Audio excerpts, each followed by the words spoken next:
Story that is not popular. It's not usually one of those stories that you really put in your kids' coloring books. It's not one of those stories that you make popular in children's church most of the time. And because of that, I'm going to say this, unfortunately, because of that, most people don't know about some of these stories because they don't read the Bible on their own. And so they grow up in church, they go through Sunday school, and they hear the stories, and they think by a certain time they know the Bible, and they don't have to read it anymore. I'm not going to go into all the details, but we talked to a man and a lady who both claimed that they were preacher's kids. The lady claimed that she read the Bible 22 times, and she knows what it teaches. And by the end, it was a very different conversation by people who should know the Bible. And by what they said, the words that came out of their mouth, I should have been shocked. I guess in a way I was, that preachers' kids would talk like they talked. But here's the thing. People say they know the Bible. But honestly, I want you to ask this question. Do we really? Because I'm still constantly learning. I mean, I know a lot about it, but boy, I get into the Word and I'm like, oh, either maybe I knew it, but I've forgotten a lot of things that I even knew. And that gets annoying. But some of these stories like this one are not a common story, but we're going to get into it, and it's a very graphic story. Judges chapter 19, starting in verse 1. It says this, and it came to pass in those days, when there was no king in Israel, Judges 19:1. It came to pass in those days, when there was no judge, or no king in Israel, that there was a certain Levite, sojourning on the side of Mount Ephraim, who took to him a concubine out of Bethlehem, Judah. And his concubine played the whore against him, and went away from him into her father's house to Bethlehem, Judah, and was there 4 whole months. And her husband arose and went after her to speak friendly unto her. He's trying to get his wife back. She is literally, this is almost a similar story to Hosea in a way. Although Hosea intentionally married a woman because he was commanded by God, this man marries a woman and he's going back. He's literally, if you study the passage, and we'll get into it, he's literally going back to the house of God. He has responsibilities. He's a Levite. He has responsibilities at the tabernacle and the place of worship and wherever he is supposed to be at. So he's on his way back with his new bride, and she leaves him, and for 4 months she goes out as a whore, the Bible says. And he goes back to try to win her back. The man wants his wife back. He loves her. He's trying to win her back. He knows what she's doing. He knows where she's at, and he follows her back to her father's place. It says, verse 3, and her husband arose and went after her to speak friendly unto her, and to bring her again, having his servant with him, and a couple of asses.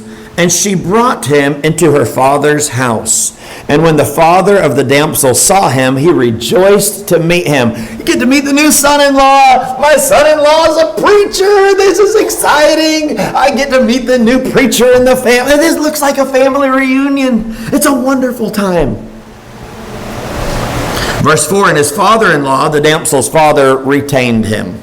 And he abode with him 3 days, so they did eat and drink and lodged there. And it came to pass on the 4th day, when they arose early in the morning, that he rose up to depart. And the damsel's father said unto his son-in-law, comfort thine heart with a morsel of bread, and afterward go your way. And they sat down and did eat and drink, both of them together. For the damsel's father had said unto the man, be content, I pray thee, and tarry all night, and let thine heart be merry. And when the man rose up to depart, his father-in-law urged him, therefore he lodged there again. So when he's supposed to be going back home, his father-in-law keeps saying, hey, why don't you just stay for breakfast? After breakfast, After breakfast, you guys can go. And he gets them into conversation. He keeps them. He's like, man, it's getting late in the day. Why don't you just eat supper, spend the night here, and leave in the morning?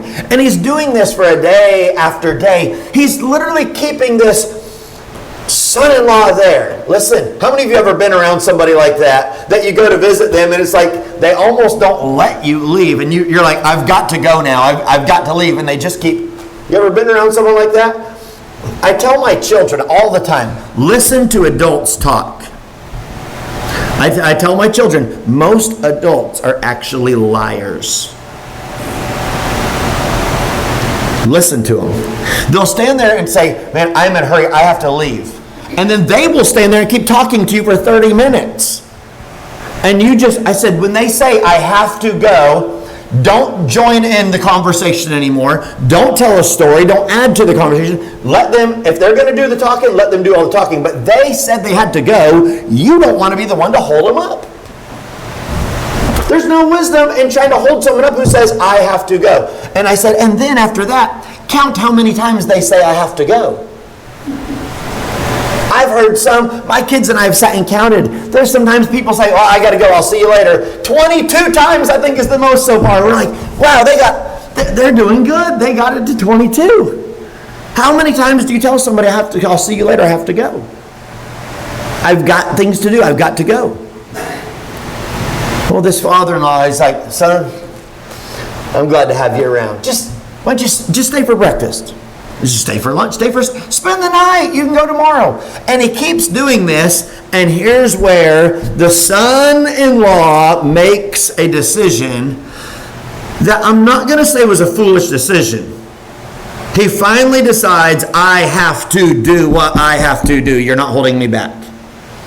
It says this, verse 8, and he arose early in the morning on the 5th day to depart, and the damsel's father said, comfort thine heart, I pray thee. And they tarried until afternoon, and they did eat both of them. And when the man rose up to depart, he and his concubine and his servant, his father-in-law, the damsel's father, said unto him, behold now, the day draweth toward evening. I pray you tarry all night.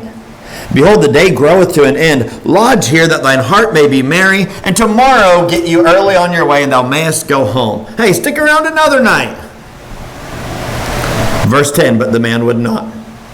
I have responsibilities. I'm a Levite. I've got to be back. But the man would not tarry that night. But he rose up and departed and came over against Jebus, which is Jerusalem. It's another name. If you ever see the word Jebus in the Bible, it's Jerusalem. If you ever see the term Jebusite, that's the people that inhabited Jerusalem before Israel took it over. They were called Jebusites. It changed the name to Jerusalem later. It says, and there were with him 2 asses saddled. His concubine also was with him. He had won her back over. He's taking her home. It looks like a happy fairy tale ending as they go off into the night. Verse 11, and when they were by Jebus, the day was far spent. And the servant said unto his master, come, I pray thee, and let us turn into this city of the Jebusites, and lodge in it. And his master said unto him, we will not turn aside hither into the city of a stranger, that is not of the children of Israel. We will pass over to Gibeah. And he said unto his servant, come, and let us draw near to one of these places to lodge all night, in Gibeah or in Ramah. We're not going to stay among the heathen. We're going to stay among our own people, the Israelites. And they passed on and went their way, and the sun went down upon them when they were by Gibeah, which belongeth to Benjamin. And they turned aside thither to go in, and to lodge in Gibeah. And when he went in, he sat him down in a street of the city, for there was no man that took him into his house to lodging. Not one person would let them stay with them. This is a Levite. This is supposed to be a man of God traveling with his new bride. They wouldn't let him stay. So he says, we're parking in the streets. We're sleeping on the streets tonight. Gibeah. And behold, there came an old man, verse 16, from his work out of the field at even, which was also of Mount Ephraim. And he sojourned in Gibeah, but the men of the place were Benjamites. This man is just a traveler too, and he's staying in town. He's a worker staying in town. He's not a Benjamite. These other people are Israelites. They're Jewish people. He's not one of those. And he is from Mount Ephraim, but he's not of this place. He's not a Benjamite. And when he had lifted up his eyes, he saw a wayfaring man, this is the Levite, in the street of the city. And the old man said, Whither goest thou, and whence comest thou? He said unto him, We are passing from Bethlehem, Judah, toward the side of Mount Ephraim. From thence am I, and I went to Bethlehem, Judah, but I am now going to the house of the Lord. And there is no man that receiveth me to house. This man takes him in that night. And this all of a sudden starts to turn out like a Sodom and Gomorrah story. He's in the man's house. Look at verse 22. I'm going to jump ahead. Verse 22. Now as they were making their hearts merry, behold, the men of the city, certain sons of Belial. Now, certain sons of Belial, that means they were of a wicked, sinful, devilish nature. Remember, that doesn't mean that's their nationality. They're still Benjamites, okay? But they're devilish. They're wicked, evil men. He says sons of Belial, which is basically they're living like the devil. Beset the house round about and beat at the door and spake to the master of the house, the old man, saying, Bring forth the man that came into thine house, that we may know him. And the man, the master of the house, went out unto them and said unto them, Nay, my brethren, nay, I pray you, do not so wickedly, seeing that this man is come into mine house, do not this folly. Behold, here is my daughter, a maiden, and his concubine. Them will I bring out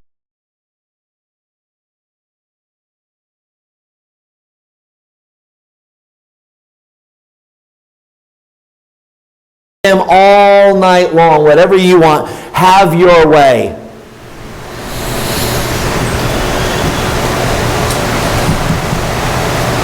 These are children of Israel. These are Benjamites. These are people who are supposed to be following and worshiping God, and this is one of their Levites, one of their chosen men of God to serve the Lord, and this is his bride that he just got back out of her life of wickedness. And this man's like, hey, you can have my daughter. Don't mess with the man. Leave him alone. He's a guest at my house. What a fool. They're all guests at your house, sir.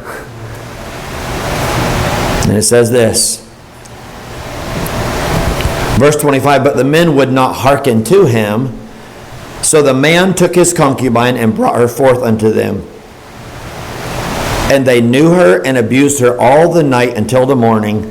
And when the day began to spring, they let her go. Then came the woman in the dawning of the day and fell down at the door of the man's house where her Lord was till it was light. And her Lord rose up in the morning and opened the doors of the house and went out to go his way. And behold, the woman, his concubine, was fallen down at the door of the house. Listen, this is a compromise situation. It says, And her hands were upon the threshold. And he said unto her, Up, and let us be going. But none answered. Then the man took her up upon an ass, and the man rose up and gat him unto his place. His wife was dead. They abused her until it literally killed her. Now this Levite, I want you to pay it. We're going to look at what he does, and it says verse 29, And when he was come into his house, he took a knife and laid hold on his concubine and divided her together with her bones into 12 pieces. He cut his dead wife's body up into 12 pieces, and it says this, and sent her into all the coasts of Israel.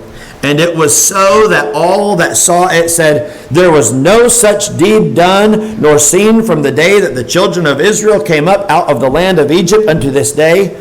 Consider of it, take advice, and speak your minds.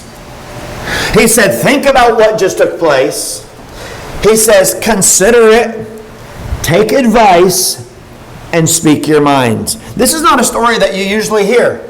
Now, I'm going to ask this. I know most of you, how many of you do not remember this Bible story from ever before? How many of you don't remember it?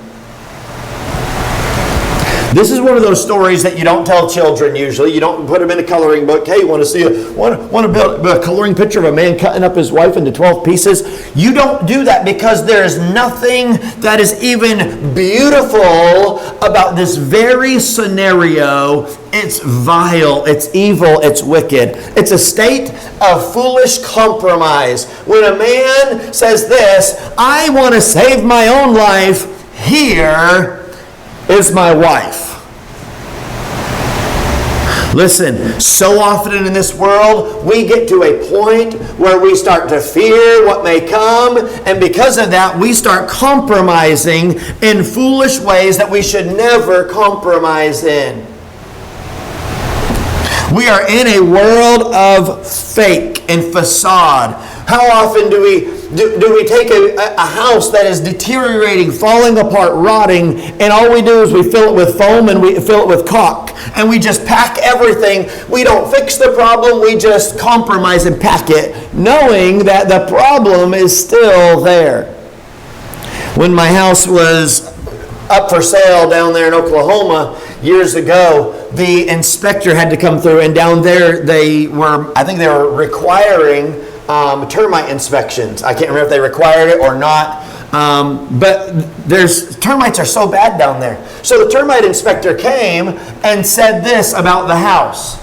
Your house has evidence of termites having been here, but somebody has done the repairs and fixed the problem. And so I'm signing off on it that you don't have termites. I've told you the story about how the termites just literally took almost an entire wall out of my house. And the truth is this. I went in, I got rid of the termites, and I removed every board that I saw that they had eaten. I cut them all out and put brand new ones in there. Now, I did something, I'll admit, that EPA would probably not approve of, but that I took used motor oil and soaked the boards at the base of when I was replacing them, my baseboards, I covered them with motor oil so that the termites wouldn't want to get through those anymore because they need water and wood, and they don't like that stuff. Now, I didn't pour it down into the ground. It was but you know what? I don't want termites in my house. I don't want them eating my house. And so I did what I could to rebuild that entire wall and then treat it in a way that was going to last for years and years and years. I hate termites. There's some times in life that we need to realize we don't need to be compromisers. We don't. How often do we hear the term, I just chose the lesser of two evils on this decision or that decision in life? Why do we compromise when we don't have to? This same scenario, actually, they said, never has this happened in Israel. The truth is, this same scenario had already played out in Sodom and Gomorrah, and an angel blinded the eyes of the vile men outside, and the men outside were groping, and they couldn't get it out. They were reaching, they were all blinded, and the angel took Lot and his wife and his daughters he walked them right out of that crowd. Listen, God, the same God that was in Sodom and Gomorrah is the same God that's in Bethlehem, Judah, because if you're a person that has God with you, God is present. And so to say this, well, there's never been anything like this in Israel, so what? You still have a story that God's done it before in taking care of his people. So why give in? Listen, I'm going to say this. Any man that's going to push his wife out to the wolves is not a man in my book. That's not a man. Stand up for your family. Stand up for your country. Stand for what's right. Don't compromise.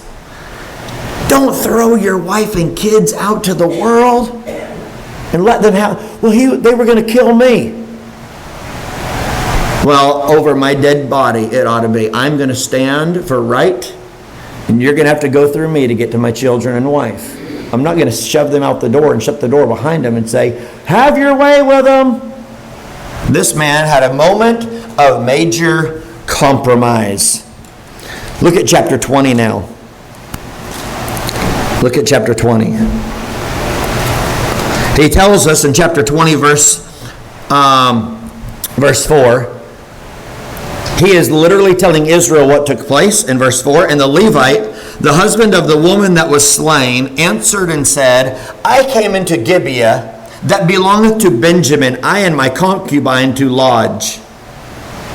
And the men of Gibeah rose against me, and beset the house round about upon me by night, and thought to have slain me, and my concubine have they forced, that she is dead. And I took my concubine and cut her in pieces, and sent her throughout all the country of the inheritance of Israel, for they had committed lewdness and folly in Israel. He is announcing, and listen, the problem is, not only is there a state of compromise, but I'm going to show you another major flaw that takes place. Look at verse 12. It says, and the tribes of Israel sent men through all the tribe of Benjamin, saying, what wickedness is done that is done among you? What kind of wickedness is this? Now therefore, verse 13, they said, now therefore, deliver us the men, the children of Belial, which are in Gibeah, that we may put them to death, and put away evil from Israel. But the children of Benjamin would not hearken to the voice of their brethren, the children of Israel. But the children of Benjamin gathered themselves together out of the cities unto Gibeah to go out to battle against the children of Israel. Listen carefully. Listen. The Benjamites, this young lady was of the tribe of Benjamin. This young lady, her family, she was from Bethlehem. I think it was Benjamin. Let me go back. Make sure I have it right. She's from Bethlehem, Judah. So it looks like she might not be a Benjamite. She may be of Bethlehem. Let me not add any more because I don't remember. I looked something up, but I don't remember, so I'm not going to add any more. But she is of the children. She is of the children of Israel. She's literally going back with her husband and a man of God, a Levite, and he says this: the Benjamites, which are basically of the tribe of Benjamin, the last one of Jacob's children, they have some men that are sons of Belial. They've committed this lewdness, and he says to them, deliver the men that did this.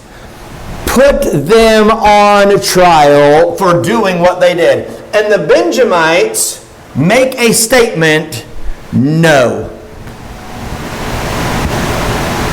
A simple, clear no. Why? They're family. We can't turn in our family members. We love them, we care for them, and we know what they're doing, and we know what they've done, and we know the wickedness, but you know what? We could never do that. Blood is thicker than water, right? Blood is thicker than water. We could never do that. And they start, not only do you have a man who compromises and allows his wife to go out, but then you have the Benjamites who are sticking up for their children, who are vile and evil and wicked. Listen, when you stick up for sin, you've joined it. Biblically speaking, when you condone sin and you stick up for it, you've joined it. And these Benjamites, they said no. As a matter of fact, they take it to another extreme. They said, we're going to go to war against you because you're against our children. Even though their children had done this wickedness, they're like, you're against our children, so now we're declaring war on you. They literally take it to another extreme. They're the ones that declare war. You know what usually leads to this kind of a lifestyle? Compromise.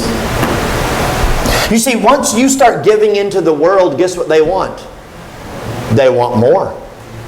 Once you start giving in to the ways of the world, they want more. Compromise never ends. And they might not get as much through you, but they're going to come back through your children. And for generations, they're going to keep coming back until they get everything. I'm going to say this. Please don't think it just came up. This is not part of the... I'm not preaching against what took place exactly, but like the statement, the bill that came up about the Kansas City Chiefs, about raising the taxes. And people say, it's not raising the taxes. Well, adding 6 or 8 more, 10 years, 40 more years of taxes is called raising taxes. If you're going to keep adding time to it, it is raising your taxes. But they said they got defeated. However, I'm not preaching for or against the situation. I'm just showing you they've already come out and said what? We're just going to keep bringing it up until it passes. We're going to wear you down until you say yes. They said we're going to keep putting it on the ballots. How many of you have ever seen that in any other areas of our country where they vote on something and it doesn't go their way and they're like, oh, we'll just bring it up again. We'll bring it up again. We'll bring it up again. They did it with the casinos. They did it with marijuana. They've been doing it on every... It's all about the love of money is the root of all evil. It's all about... But here's the thing. They'll keep doing it. And as long as God's people keep compromising, the world will say this. One more step. Just take one more step toward us. Just take one more step toward us. All they want is for God's people to give in just a little bit more. See, the truth is this. If this is a line of righteousness, okay? It doesn't matter how close to the line they get. All they want you is to get 1 foot over, and then you're in unrighteousness. Well, I'm not all the way over. I only have 1 foot over. You're in unrighteousness. Because there's no living on the edge. The Bible says there's the lukewarm, which he actually considers to be worse than those that are cold. He says, I would that you were cold or hot, but if you're lukewarm, I'll spew you out of my mouth. He said, you're worse, because now nobody knows what side you're on. Nobody knows what you believe. And this man with his compromising state that gives his wife over to these vile men, he starts something that they should have never done. You know what? I believe this man should have stood for his wife.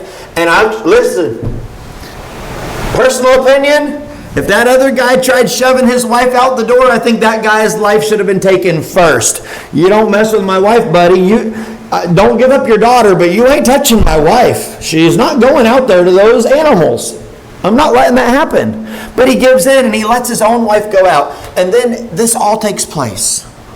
But the Benjamites not only allow the sin to have taken place, but they join in it and taking the stand in a battle against the children of Israel. You're not going after our children, even though they're wicked. Don't talk about my kids. Leave my kids alone. Now you've declared war because you said my kids are sinners. Listen.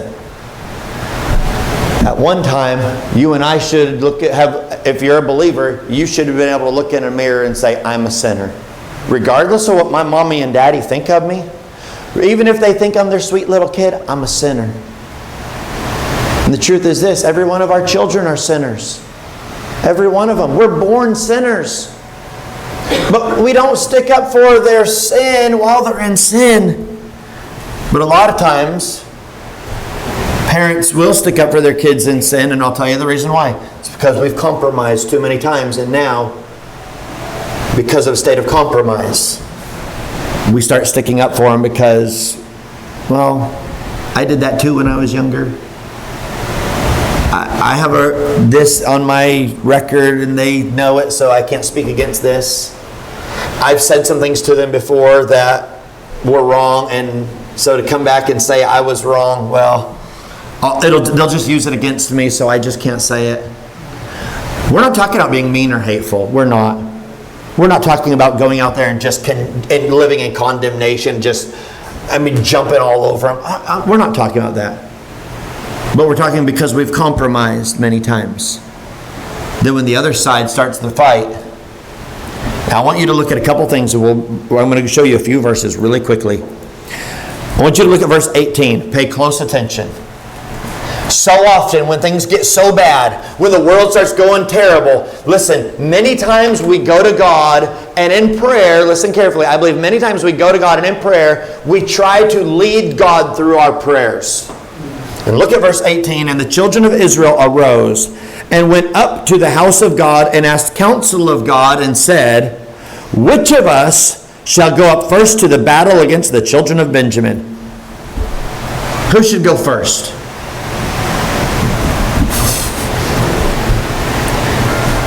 God answers their question. And the Lord said, Judah shall go up first.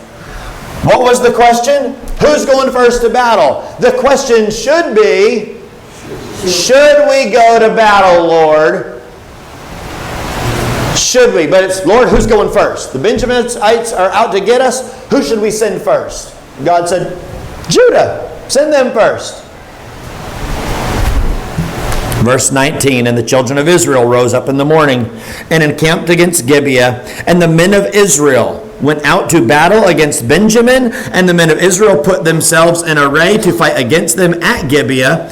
And the children of Benjamin came forth out of Gibeah and destroyed down to the ground of the Israelites that day 22,000 men. They lost. The Benjamites won, and the others lost. God says, you want to send somebody? Send Judah. Go ahead. And they lost 22,000 men.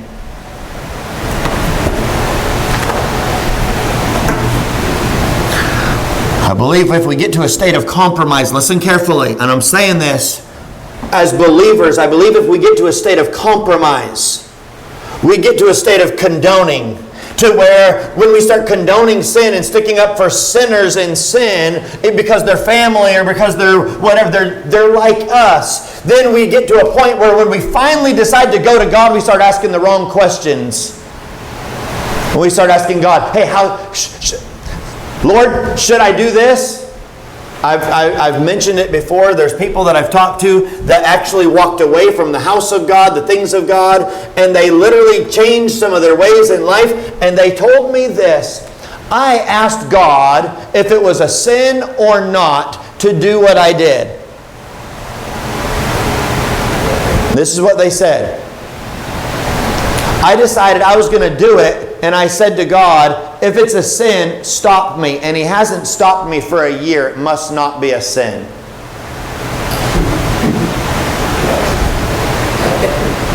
Whoa!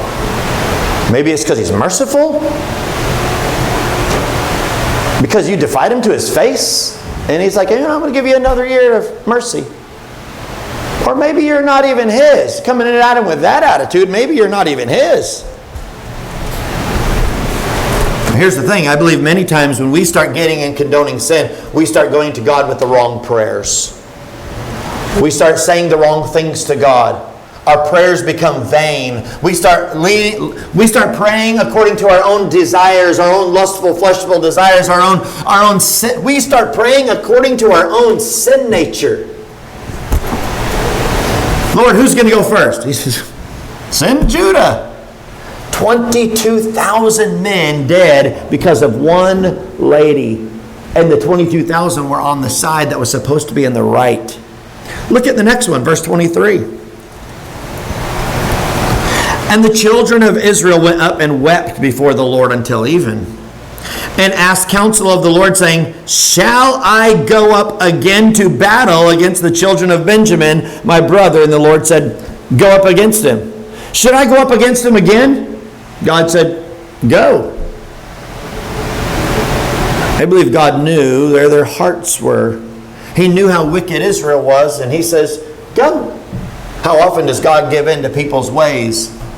Verse 24, and the children of Israel came near against the children of Benjamin the second day. And Benjamin went forth against them out of Gibeah the second day and destroyed down to the ground of the children of Israel again 18,000 men. All these drew the sword. 40,000 men now killed because of this one lady, because of a compromise situation. 40,000 men dead. Verse 26. Then all the children of Israel and all the people went up and came unto the house of God. And I've said this many times before. There comes a time when God says, I'm not going to hear your prayers. Listen carefully. You may not agree with this, but biblically, you find a precedence throughout the Scriptures that God says, my house is a house of prayer. And there comes a time in your life where He says this, I will no longer hear you at your house. I will no longer hear you where you are. You come to my house and get things right because you've gone so far in sin, you can't get right. In your sin, you cannot. You come to my house. And He says many times throughout the Scriptures, that's why the children of Israel would, even when they were in captivity, that's why Daniel prayed toward Jerusalem. Because he acknowledged, in our sinful state, as far away as we've gotten, we have to acknowledge you and your house. And I've said this, there's a lot of times that people sit at home and just watch church on TV and watch church online, and they refuse to gather with the people of God. They're like, I have church at my house. Listen, and the question I ask is this, is your house holy enough for God to meet with you there? Is your house holy enough? Why does God tell you to gather with believers? Because when we get so far away from God and the people of God, we become living in sin. And I believe there's a lot of people in this nation. Now, I know that was a blanket statement, and many people can take and nitpick that. I didn't say if there's people that are absolutely unhealthy, they can't get out of bed. I'm not saying watching it online. And I've said this, I'm not completely against online services to a point. But if people are forsaking the house of God, and they can show up to the house of God and they get to the place of God and they refuse to, because it's so easy to sit in bed, eat your popcorn, and watch church at home when you could be at the house of God, you refuse to. God says this, you need to come to my house. You need to honor my house. And I think that's a principle that we find throughout the Scriptures when people forsake the house of God. There's a difference between forsaking and not being able to show up or make it. There's a difference. But it says this, verse 26, then all the children of Israel and all the people went up and came unto the house of God and wept. And sat there before the Lord and fasted that day until even, and offered burnt offerings and peace offerings before the Lord. And the children of Israel inquired of the Lord, for the ark of the covenant of God was there in those days.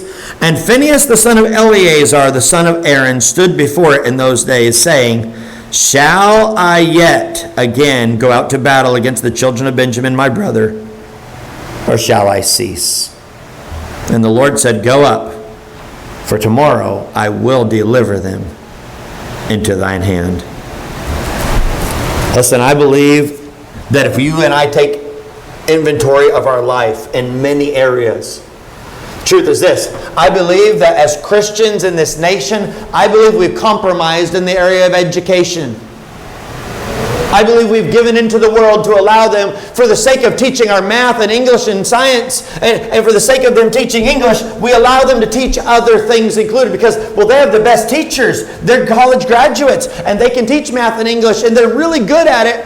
So, for that case, we overlook some things. And we've allowed some vileness to start coming into our schools, and now we have actually compromised so far. We allowed them to take prayer and Bible reading out of the schools, and you've heard me preach on that before. But we've compromised, and then we've actually joined in. To where now that the battle is so great, and now that the schools are so wicked, we don't even know how to pray about it anymore. We don't even know how to pray for our nation anymore on that. I believe if we took inventory of our life in so many areas, whether it's politics, listen, I don't really care what party you adhere to. Listen, if you just go off of a party, well, that's my people, that's my party, that's my family, that's what we were. Listen carefully. You've compromised. We need to look for righteousness and holiness and godliness. And when we start compromising, guess what? Then they're going to take another step and another step. And they're wooing us out their way. And now I believe we don't even know how to pray for our nation anymore. We don't even know how to pray for politicians. We've lost that ability. And I believe it's time for God's people to get to the house of God and literally get on their knees before God and say, and literally, I think sometimes we need to get some tears back in our prayers. I don't know that we actually are as serious in our prayer life as we ought to be. And to weep before God and say, Lord, I'm not even going to ask you who I should vote for. I'm going to ask you, Lord, lead me. What should I do in any aspect? Because what if God says, don't vote for anybody? Well, I couldn't do that. Right there. You never talk to God. Why don't we as Americans that love this nation get on our knees about the education system, about our homes, about our government? Why don't we get on our knees and just weep before God in the house of God and say, Lord, you said it's a house of prayer for all people. Why don't we as Americans literally take the time to get to the house of God, get on our knees before God and weep before God and say, Lord, what wilt thou have me to do? How will you lead me? And whatever you say, I'll follow. Instead of living in a state of compromise all the time. Instead of living in a state of, we're not going to speak about this, we're not going to speak about that. Listen, I understand there's a homosexual agenda. I understand that. But there's a bigger agenda out there. It's the agenda of compromise and letting believers just not speak about anything, not share the gospel, just keep to ourselves. I'm going to say this, I'm going to close. That couple that I met yesterday, they said they were preachers' kids. Both raised in church. I asked them if they knew the Lord as their Savior, and this is what the lady said. Give me the Bible verse that says you can knock on my door. That's exactly what I said. God says, go ye into all the world and preach the gospel to every creature. I have the biblical calling to tell you about the Lord Jesus Christ. Listen, we've compromised so far. We don't even know what the Scriptures teach anymore. We don't know what the Word says. We have no clue. Even if we grew up as preachers' kids and have read the Bible through 22 times, we don't even know what God's Word says because we've compromised. And then we've joined in. And now the battle is so great. Listen, we know that it's going to be great. We know there's going to be a battle. But most of the battles, I believe, if you read in the Scriptures, most of the battles were won on the knees of men who are praying. And God went out and took care of the battle for them. I want to encourage you. Let's become more fervent in our prayer life. Not just talking about what's going on in the world, unless it's talking to the one who can do something about it. Because I can't change this nation. I can't change our schools. I can't change things. But God can. Lord God in heaven, I pray that as we close, may we learn. You said to consider, take heed, and speak your mind. That's what it says in the Scriptures about this story. Speak your mind. Lord, may we not live a life that is like the Benjamites, who just condone sin and are willing to fight for just those that we claim to be like. Well, they're my party, they're my family, they're my city, they're my... Lord, may we stand for righteousness and say, you know what? As much as I may love them and as much as if they're in the wrong, they need to be held accountable. Lord, may you please hold us accountable to your word as well. And may we desire to live like you, to be like you, to walk like you, to talk like you, to think like you. May we desire your likeness. In Jesus Christ's precious holy name I pray. Amen.